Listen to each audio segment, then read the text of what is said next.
하나님 말씀 마태복음 7장 15절부터 29절까지입니다.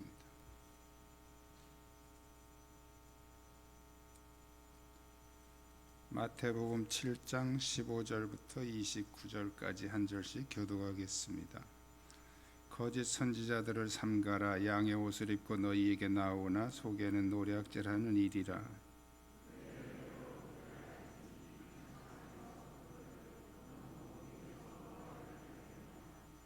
이와 같이 좋은 나무마다 아름다운 열매를 맺고 못된 나무가 나쁜 열매를 맺나니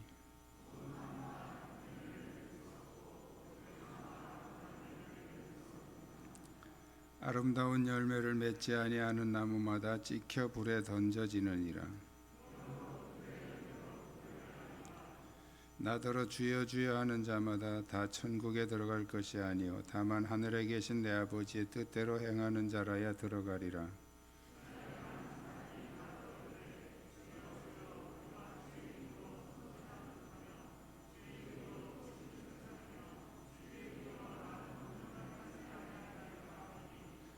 그때 내가 그들에게 밝히 말하되 내가 너희를 도무지 알지 못하니 불법을 행하는 자들아 내게서 떠나가라 하리라.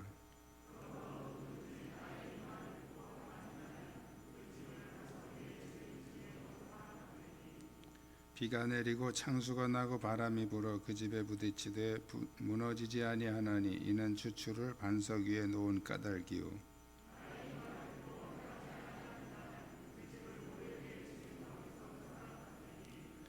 비가 내리고 창수가 나고 바람이 불어 그 집에 부딪힘에 무너져 그 무너짐이 심하니라.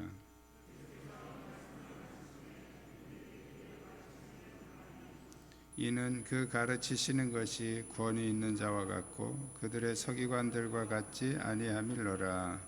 아멘.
감사합니다.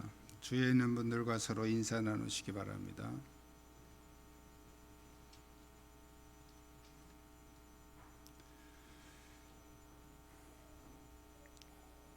바울은 고린도전서 3장에서 우리 몸이 하나님의 성전이라 이렇게 말씀을 하고, 마지막 때에 우리가 지은 그 인생의 성전이 불로 시험하게 되는데 어떤 재료를 사용했느냐에 따라서 불타기도 하고 또 그대로 남아있게 된다고 말씀을 하고 있습니다.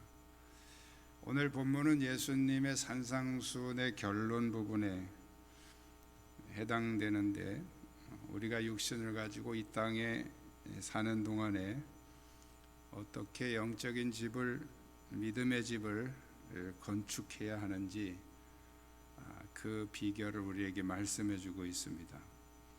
그래서 우리가 영적인 집을 잘 짓기 위해서 해야 되는 세 가지 중요한 요소를 오늘 본문에서 예수님이 우리에게 가르쳐 주고 있습니다. 첫 번째는 우리 따라하겠습니다. 지도자를 분별합시다.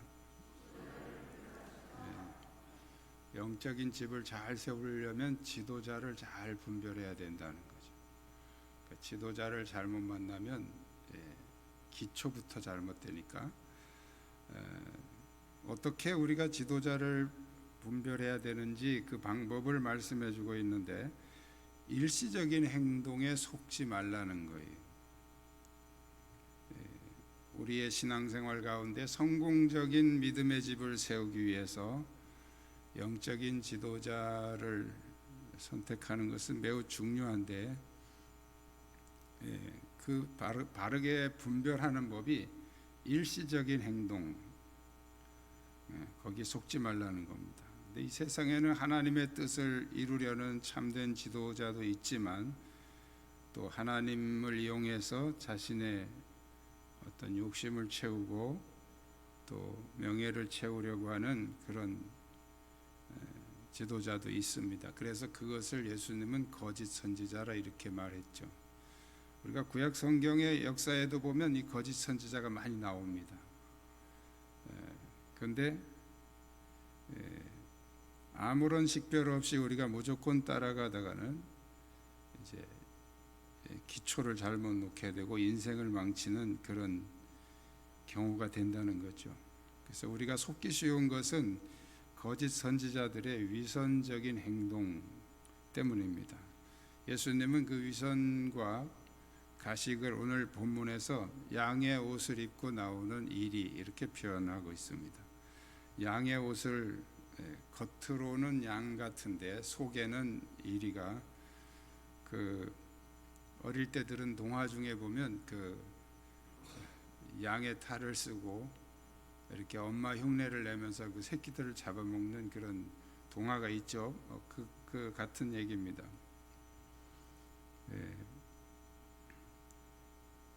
겉으로 보여지는 일시적인 행동은 마치 천사 같고 정말 그 진짜 같아서 이제 속아 넘어가기 쉽다는 거예요.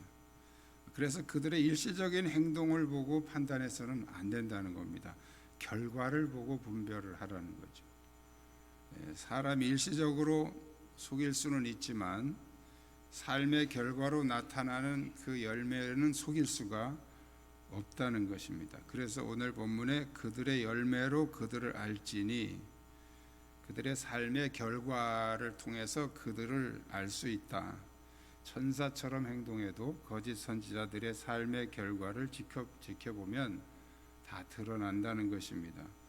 그래서 가시나무에서 포도를 딸 수 없고, 또 엉겅퀴에서 무화과를 딸 수 없다. 비유적인 표현이죠. 이 가시나무와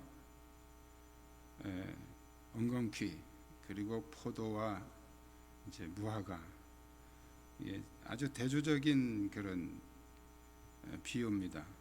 이 가시나무나 엉겅퀴는 꽃은 예쁘게 피우지만 열매가 없지요. 그래서 예수님은 나쁜 열매라 이렇게 표현하고, 사람이 사용할 수 없는, 먹을 수 없는 것이기 때문에 나쁜 열매다 이렇게 표현했고요. 반면에 이제 포도나 이 무화과는, 포도는 꽃은 아주 볼품이 없습니다. 뭐 보신 분들 다 계시겠지만, 포도는 꽃 보려고 심는 게 아니죠.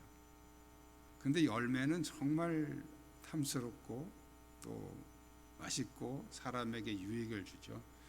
무화과도 마찬가지. 무화과는 말 그대로 꽃이 안 피는 과일입니다. 그래서 무화과, 꽃도 안 피는 그런 나무지만 그 열매는 아주 달고 맛있고 또 우리의 몸에 유익한 그런 열매를 맺게 되는 것이 이제 이 포도와 무화과입니다. 세상 만물은 결과를 보면 그 원인을 알 수 있듯이 거짓된 행위가 좋은 결과를 가져올 수는 없다는 것입니다. 양의 탈을 쓴 거짓 선지자들은 엉겅퀴 꽃처럼 일시적으로 아름답게 보일 수는 있지만 그 결과는 숨길 수가 없다는 것입니다. 예수님은 이런 자들에 대해서 찍혀 불에 던지우리라 이렇게 엄중한 심판을 경고하고 있죠. 우리가 거짓 선지자들에게 속아서 따라가게 되면 그들이 불에 던져지게 될 때에 같이 불에 던져지게 된다는 겁니다. 어떤 이단들은 그렇게 말합니다. 하나님이 그 사랑하시는 작품인 인간을, 또 하나님의 자녀인 인간을 어떻게 그 지옥에다가 넣으시겠냐, 또 하나님이 인간을 위해서 무슨 그런 지옥을 만드시겠느냐, 사랑의 하나님인데 이렇게 얘기를 하죠. 논리적으로 보면 아주 그럴듯한데요, 지옥은 인간을 위해 만든 것이 아닙니다. 지옥은 사탄을 가두기 위해서 만든 것입니다. 그럼 왜 사람이 이 지옥에 들어가느냐? 사탄을 따라가서 지옥에 가는 거예요. 거짓 선지자를 따라가면 불에 던져진다 그랬죠. 거짓 선지자들에게 속아서 따라가게 되면 그들이 불에 던져지게 될 때 같이 불에 던져지게 되는 것이죠. 자, 그러므로 우리가 영적인 지도자를 선택할 때에는 그들의 삶의 결과를 보고 신중하게 선택을 해야 이 믿음의 기초를 세우는데 차질이 없게 된다는 거예요. 그래서 영적인 지도자를 분별하는 것은 매우 중요한 일이다. 두 번째는 거짓 믿음을 버리라는 거예요. 바른 신앙을 세우기 위해서 거짓 믿음을 버리라. 예수님은 이 거짓 믿음의 두 가지 특징을 오늘 말씀하고 있습니다. 첫 번째 특징은 자기 중심적인 신앙은 거짓 믿음이라는 거예요. 자기는 그게 진짜 믿음인 줄 알고 있는데 예수님의 기준에서 보면 거짓 믿음이라는 거죠. 오늘 21절에 이렇게 말씀하고 있습니다. 나더러 주여 주여 하는 자마다 천국에 들어갈 것이 아니오 다만 하늘에 계신 내 아버지의 뜻대로 행하는 자라야 들어가리라. 천국에 들어가는 기준을 주여 주여 하는 자마다가 아니다. 아버지의 뜻대로 행하는 자라야 된다. 그러니까 주여 주여 하는 자와 아버지의 뜻대로 행하는 자를 지금 대조시키고 있죠. 이 말은 무슨 말입니까? 주여 주여 하는 자는 하나님의 뜻과 반대되는 뜻, 그게 누구 뜻입니까? 자기 뜻이죠. 그러니까 우리는 둘 중에 하나예요. 자기 뜻이든지 하나님 뜻이든지 둘 중에 하나죠. 자, 그런데 주여 주여 하면서 자기 뜻대로 행하는 자, 주여 주여 하면서 아버지 뜻대로 행하는 자, 그걸 말씀하고 있는 거예요. 거짓 믿음의 첫 번째 특징이 뭐냐면 아버지 뜻과는 반대되는 자기 뜻대로 행하면서 주여 주여. 여러분, 자기 뜻대로 하는 사람이 더 열심히 기도할 수도 있어요. 제 말을 오해하시면 안 됩니다. 열심히 기도하는 건 다 자기 뜻이다 이렇게 또 해석하면 안 돼요. 그러니까 자기 뜻대로 하는 사람이 열심히 할 수도 있다는 거예요. 그러니까 열심히 하는 것만 가지고서 우리가 그 사람이 참 믿음인지 거짓 믿음인지를 이렇게 구별할 수는 없다는 거죠. 주여 주여 하면서도 천국에 들어가지 못하는 사람들이 있다는 거예요. 그들이 누구냐? 자기 뜻대로 믿는 사람, 자기 중심적인 신앙, 그것이죠. 이방인의 믿음이, 이방 종교의 믿음은 전부 다 자기 중심입니다. 우리가 예수를 믿으면서도 이렇게 자기 중심적으로 믿는 신앙은 이방 종교의 신앙과 똑같아서 이제 그걸 우리가 기복 종교라고 말합니다. 기복 신앙이라고 말합니다. 자기 중심적인 신앙이라는 것은 자기의 계획과 자기의 목적을 이루기 위해서 하나님을 후원자로 삼는 신앙이죠. 그래서 내가 계획하고 내가 목적한 것을 이루기 위해서 어떤 절대자의 능력이 필요하기 때문에 그 절대자 하나님이죠. 하나님의 능력을 끌어오기 위해서 더 열심히 기도할 수도 있다는 거예요. 그래서 주여 주여 하는 자마다 이렇게 나오는 거예요. 이런 신앙의 형태는 굉장히 열정적으로 보이지만 거짓 믿음에 속한다는 거예요. 이런 믿음을 가지고 있으면 결국 주님이 심판하실 때, 또 어떤 시련이 올 때 모래 위에 지은 집처럼 힘없이 무너지게 된다는 거예요. 자기 중심적인 신앙, 더 정확하게 말하면 자기가 주인이 된 신앙이죠. 예수님은 나의 후원자에 불과한 신앙. 기독교 신앙은 예수님이 주인이 되고 내가 그 예수님을 따라가야 되는데, 이 자기 중심적인 신앙은 자기가 주인이 돼서 예수님을 끌고 다닌단 말이에요. 이런 얘기를 하면 나야 그럴 리가 없겠나 이렇게 생각하지만 잘 생각해 보십시오. 굉장히 많습니다. 한국 교회에 그런 신앙이 굉장히 많아요. 이것이 거짓 믿음의 첫 번째 특징이에요. 이걸 버려라는 거짓 믿음. 두 번째 특징은 표적과 능력 위주의 신앙입니다. 이 거짓 믿음이라는 거예요. 고대 사회나 또 현대 사회나 사람들이 가장 쉽게 현혹되는 게 이 표적과 능력입니다. 그래서 표적, 능력 보여주고 표적 보여주고 그러면 사람들이 굉장히 쉽게 거기 빨려 들어가죠. 그래서 교회도 부흥하죠. 마태복음 12장에서 바리새인들이 예수님에게 표적을 보여달라 그럽니다.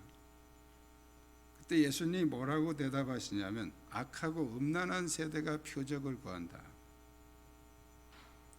자, 표적이라고 하는 것은 주님에 대한 믿음이 없는 사람이 좀 믿어보고 싶어서 구하는 게 표적이에요. 믿어보고 싶어서 요구하는 게 표적입니다. 이게 바리새인들이 왜 예수님에게 표적을 구했냐면 믿을 수가 없어요. 이 예수가 하나님의 아들이라고 해도 믿을 수가 없어. 그래서 뭔가 좀 하나님의 아들이라는 증거를 표적으로 이렇게 보여주라는 거예요. 그래서 예수님이 악하고 음란한 세대가 표적을 구한다. 다른 말로 하면 믿음 없는 세대가 표적을 구한다는 거죠. 믿음 없는 사람이 표적을 구한다는 거예요. 오늘 본문에서 이 거짓 선지자들이 천국에 들어가는 그 조건을 표적으로 이제 제시하고 있죠. 그날에 많은 사람이 나더러 이르되 주여 주여 우리가 주의 이름으로 선지자 노릇하며 주의 이름으로 귀신을 쫓아내며 주의 이름으로 많은 권능을 행하지 아니하였나이까 하리니, 그때 내가 그들에게 밝히 말하되 내가 너희를 도무지 알지 못하니 불법을 행하는 자들아 내게서 떠나가라 하리라. 도무지라는 말은 전혀 알 수가 없다. 난 너희를 전혀 알지 못하겠다. 그런데 이 사람들이 하는 말은요, 내가 주의 이름으로 선지자 노릇하고 주의 이름으로 귀신을 쫓아내고 주의 이름으로 많은 권능을 행하지 않았습니까? 라고 주장을 하고 있죠. 근데 예수님은 모르겠다는 거예요. 뭐가 문제일까요?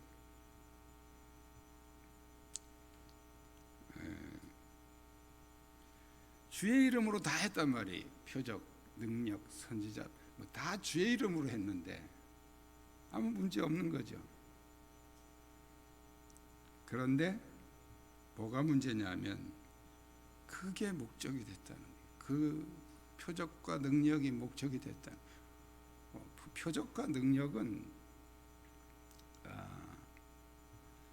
예수님을 믿게 하기 위한 과정에서 필요할 때에 하나님이 하시는 거예요.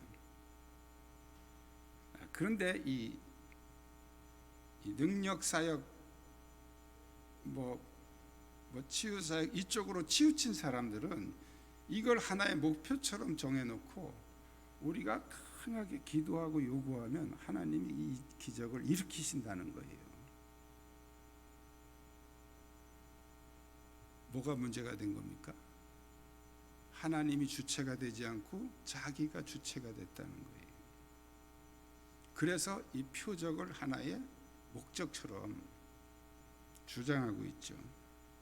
근데 여러분 성경에 이게 표적이 나타난 기사들을 한번 자세히 보십시오. 전부 다 표적이 나타날 땐 하나님의 뜻이에요. 하나님이 그렇게 하신 거지 목표를 세워놓고 목적을 정해놓고 막 기도해가지고 된 게 아니단 말이죠. 바울과 실라가 빌립보 감옥에 갇혀서 찬양하고 기도할 때 옥문이 열렸죠. 그 바울이 기도한 내용에는 옥문을 열어달라는 기도가 한마디도 안 들어갔어요. 그 내용이 들어갔을 것 같으면 옥문이 열렸을 때 할렐루야 하나님이 응답하셨다고 뛰쳐나가는 게 맞는 거죠. 그런데 바울은 마치 저 옥문이 왜 열렸나, 왜 저 옥문이 괜히 열렸지 하는 그런 생각으로 그냥 바라보고 있었는데 그때 이제 간수가 자살을 하려고 그럴 때 막았죠. 이게 무슨 말입니까? 바울이 요구한 게 아니고 하나님이 행하신 거단 말이죠. 왜? 그 간수를 구원하시기 위해서 하나님이 행하신 거예요. 그러니까 성경에 나타난 표적은 전부 다 하나님이 행하신 것이지 사람이 막 요구해가지고 된 게 아니란 말이죠. 그 다니엘서에도 보면 사자굴에 던져진 거, 풀무불에 들어간 거 누가 요구했습니까? 요구 안 했어요. 그냥 하나님이 그냥 행하신 거예요. 그런데 오늘 본문에 나오는 우리가 주의 이름으로 귀신을 쫓아내며 많은 권능을 행했다 주장하는 이 사람들은 뭐가 문제입니까? 그것이 중심이 되어버렸다는 거예요. 표적과 능력 위주의 신앙이 되어버렸다는 거죠. 표적을 행하는 사람들이 빠지기 쉬운 것, 표적이 목적이 된다는 거예요. 여러분이 예수를 믿다 보면 때때로 그런 어떤 기적이나 표적을 경험할 수는 있어요. 그러나 그것을 목적을 놓고 기도할 필요는 없습니다. 그런다고 되지도 않고요. 하나님이 필요하시면 일으키시는 거예요. 우리는 그냥 말씀대로 갈 뿐이에요. 우리가 얼마나 예수를 믿으면서도 얼마나 많은 표적을 우리가 구하고 있습니까? 그러나 그 표적을 구하는 기도는 오늘부터 중단하십시오. 그것은 표적 위주의 신앙은 거짓 믿음이라는 거예요. 그래서 예수님이 나는 너희를 도무지 알지 못한다는 거죠.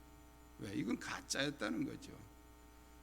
그들의 입장에서는 진짜라고 주장하는 거잖아요. 우리가 주의 이름으로 했는데 뭐가 문제입니까? 라고 주장을 하지만 예수님의 입장에서 보면 그게 하나님 뜻이 아니었다는 거죠. 자기 주장, 자기 중심이었다는 것입니다. 그래서 그런 거짓 믿음을 버려야 된다. 그리고 마지막으로 세 번째는 참된 믿음을 세워라. 오늘 본문에서 마지막 부분에서 이제 그 반석 위에 집을 짓는 얘기하고 그 모래 위에 짓는 이 얘기를 통해서 참된 믿음을 세워라. 자, 이 말씀, 이 비유 속에는 몇 가지 중요한 교훈을 우리에게 주고 있습니다. 첫째 교훈은 우리의 신앙이 거짓된 믿음이든 참된 믿음이든 모든 사람에게는 시련이 온다는 거예요.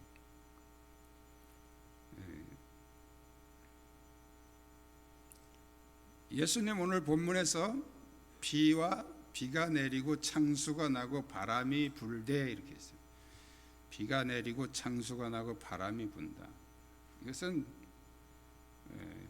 요즘 여러분들이 자주 이렇게 오는 그런 태풍과 홍수 그런 얘기죠. 비는 위에서부터 내려오는 것이고 창수는 밑에서부터 솟구쳐 올라오는 거고요. 바람은 옆에서 부는 거죠. 우리의 신앙의 과정에는 위에서부터 오는 시련도 있고 윗사람들로부터 오는 시련도 있고 아랫사람들로부터 오는 시련도 있고 또 옆에서 부는 동료들에게서 오는 시련도 있다는 그런 여러 가지 그런 시련들이 있다는 거죠.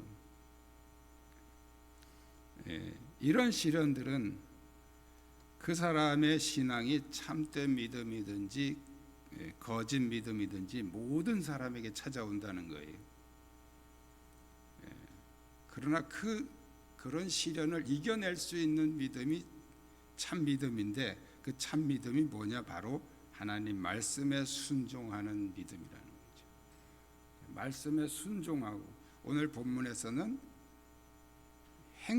그대로 이 말을 듣고 행하는 자, 행하지 않는 자 이렇게 말씀하고 있죠. 순종이라는 건 행하는 걸 말하는 거예요. 말씀을 듣고 행하는 자, 그는 반석 위에 세운 집 이렇게 비유를 하고 있습니다. 그래서 어떤 시련이 와도 무너지지 않는다. 위에서 오나 옆에서 오나 밑에서 오나 상관없이 이 말씀에 순종하는 그런 믿음은 넘어지지 않는다. 하나님이 이스라엘 백성을 40년 동안 광야에 두신 것은 그들을 철저하게 말씀에 순종하는 믿음으로 연단하시기 위한 것입니다. 그래서 모세가 신명기 8장 2절에서 이렇게 말씀하고 있어요. 네 하나님 여호와께서 이 40년 동안에 너로 광야의 길을 걷게 하신 것을 기억하라. 이는 너를 낮추시며 너를 시험하사 내 마음이 어떠한지 그의 명령을 지키는지 아니 지키는지 알려 하심이라. 너를 낮추시며 너로 줄이게 하시며 또 너도 알지 못하며 내 열조도 알지 못하던 만나를 내게 먹이신 것은 사람이 떡으로만 사는 것이 아니요 여호와의 입에서 나오는 모든 말씀으로 사는 줄을 너로 알게 하려 하심이라. 이게 하나님이 우리에게 시련을 주시는 목적이에요.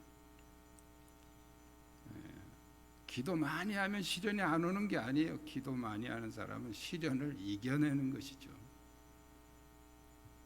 하나님은 우리에게 그런 시련을 주시는데 목적은 딱 한 가지. 정말 제대로 하나님 말씀을 순종하는지 그걸 보려고 한다는 거예요.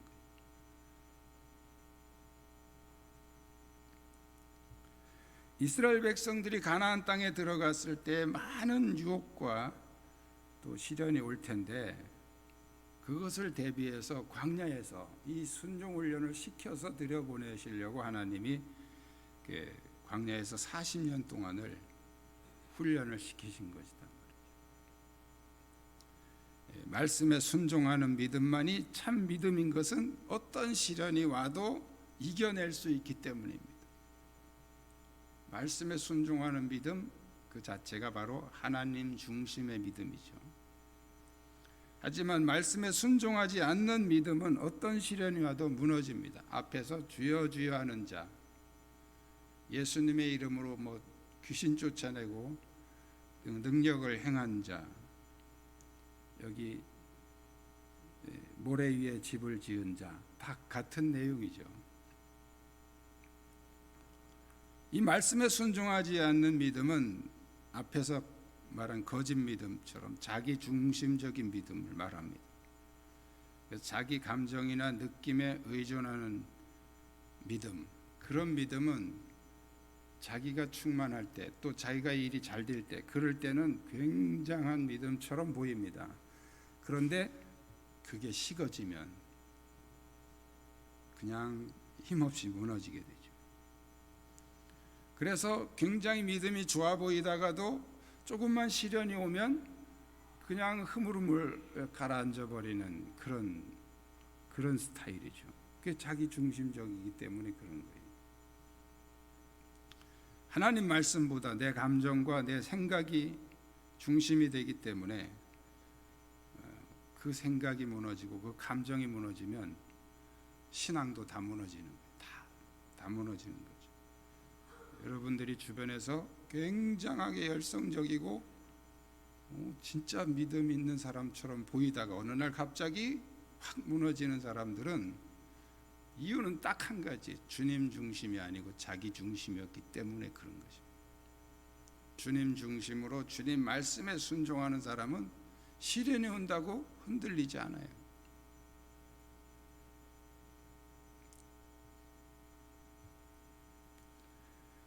그래서 이런 거짓 믿음, 모래 위에 지은 이런 신앙은 상황이 좋거나 기분이 좋을 때는 든든한 집처럼 보이는데 시련이 오면 힘없이 무너진다는 거예요.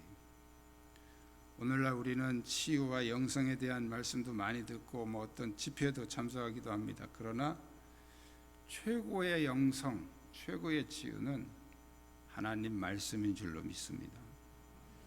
말씀에 순종하는 훈련이 되지 않은 상태에서 우리가 치유받고 능력받고, 그것은 모래 위에 지은 집과 똑같은 거예요. 말씀에 순종하는 훈련이 잘 되었을 때 비로소 주님이 우리에게 주시는 소중한 것들을 잘 유지해 갈 수 있고, 또 믿음의 집을 견고하게 반석 위에 세울 수가 있게 되는 것입니다.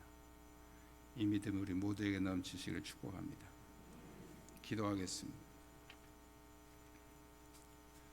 주님, 우리가 참된 믿음의 집을